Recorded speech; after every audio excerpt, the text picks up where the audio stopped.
আমাদের সরকার এবং যারা দেশে একটা অশান্তি বিশৃঙ্খলা সৃষ্টি করতে পারে তারা তো আপার হ্যান্ডে আছে। আপনিও কিন্তু যেভাবে আজকে সূচনা করেছেন তাতে তো মনে হয়েছে যে মোটামুটি Bharat successful. Double million offer Walton fridge কিনে পেতে পারেন 20 লক্ষ টাকা, রয়েছে কোটি কোটি টাকার নিশ্চিত উপহার। আমাদের সবাইকে ভারত বিরোধিতার একটা উন্মাদনায় ফেলে দিয়েছে।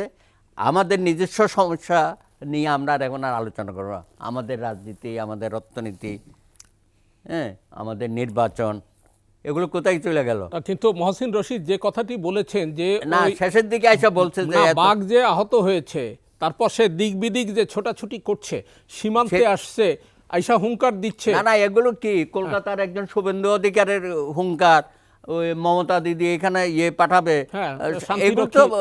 এগুলো কেন আমরা এত নিচ্ছি? হ্যাঁ, এটা তো কোনো, ওরা সাকসেসফুল, কারণ ওখানে তো দিল্লির শরী বসা আছে হাসিনা, ফেসিস্ট। সে তো ভারতকে ইউজ করবে নানানভাবে, আরো বহিঃশত্রু আরো অনেকেই আছে। আপনি বলছেন ফ্যাসিস্ট হাসিনা ভারতকে ইউজ করবে? হ্যাঁ, ইউজ তো করতেছে, এবং কোরিয়া এখানে একটা এইসব করবে, মূল জায়গা থেকে আমাদেরকে সরাইয়া দেবে, জাতিকে বিভ্রান্তি করবে, সরকারের সাথে আমাদের দূরত্ব সৃষ্টি করবে, কেয়াস অ্যান্ড কনফিউশন হবে, তার মধ্যে হাসিনার বেনিফিটটা হবে। এবং হাসিনা দেখো, আমি চলে আসার পরে দেশের মধ্যে কী হচ্ছে, তারা কন্ট্রোল করতে পারছে না, সব দিকে অসন্তোষ, তার মধ্যে আবার এই হিন্দু সম্প্রদায়ে তাদের মধ্যেও অসন্তোষ, এবং তাদের ব্যাপারে সরকার সামাল দিতে গিয়ে এখন রাজনৈতিক দলের সাথে যে বসলো, কালকে এজেন্ডা কি? এজেন্ডা তো ভারত। কোথায় নির্বাচন, কোথায় বাজার অর্থনীতি, কোথায় আইনশৃঙ্খলা পরিস্থিতি, এগুলো এখন মান্না ভাই কালকে অংশগ্রহণ করেন, নিশ্চয়ই ওনার বক্তৃতায় উনি এগুলো বলেছে হয়তো বা। সুতরাং কথা হচ্ছে এখানে সরকারের মধ্যে কিছু শক্তি আছে, হ্যাঁ, দূরভূষন্ধি আছে, তারা চায় এই সরকারের মেয়াদকাল দীর্ঘস্থায়ী করা, এবং এই দীর্ঘস্থায়ী করতে গেলে নিজেদের মধ্যে হানাহানি, মারামারি, দাঙ্গা হাঙ্গামা এগুলো হবে। হওয়ার পরে দেখবে যে এখানে আরেকটা শক্তি আইসা ইউনূস সাহেব আউট হয়ে যাবে, এরকম পরিস্থিতি হইতে পারে বা হওয়ার সম্ভাবনা স্বাভাবিক। সুতরাং আমার মনে হয় আমাদের এই ইউনূস সরকারের প্রতিটি পদক্ষেপ অত্যন্ত গুরুত্ব সহকারে তাকে নিতে হবে। এটা ছেলে খেলা না। হ্যাঁ, একটা ভারতের উন্মাদনা সৃষ্টি করে এখানে, যেটা পাকিস্তান আমলে আমরা দেখেছি, কী হয়েছে? আলটিমেটলি কোনো লাভ হয়েছে?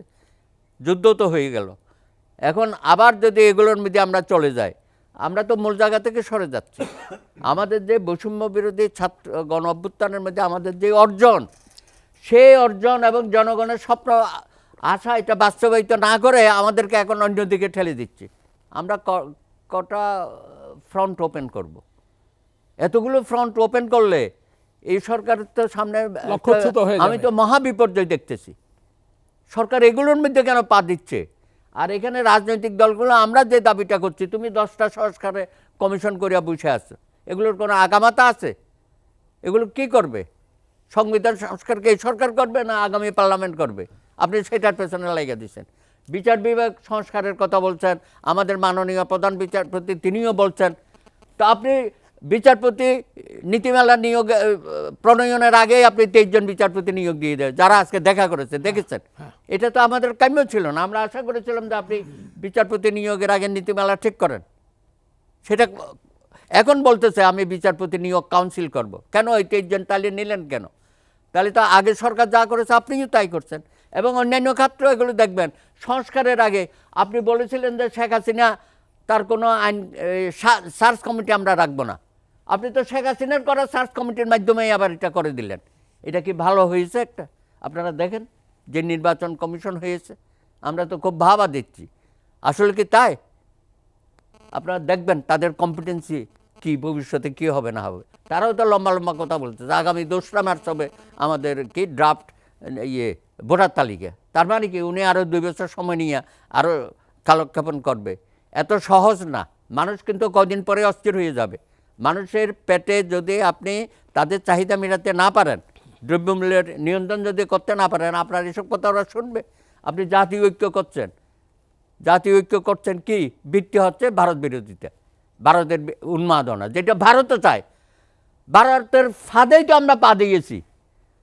আপনি কলকাতায় আর আগরতলার ঘটনা এবং পররাষ্ট্র মন্ত্রণালয়ের একটা বিবৃতি, এই তো ওখানে কি সারা রাজনৈতিক দলগুলো এক হয়ে গেছে যে বাংলাদেশের বিরুদ্ধে আমরা বাংলাদেশ যে সমস্ত কর্মকাণ্ড হচ্ছে এগুলো নিয়ে আমরা এখন আমরা এগুলোর মধ্যে গিয়ে এখন ভারতের মিডিয়া দেখেন কী ধরনের আমাদের বিরুদ্ধে অপপ্রচার করে।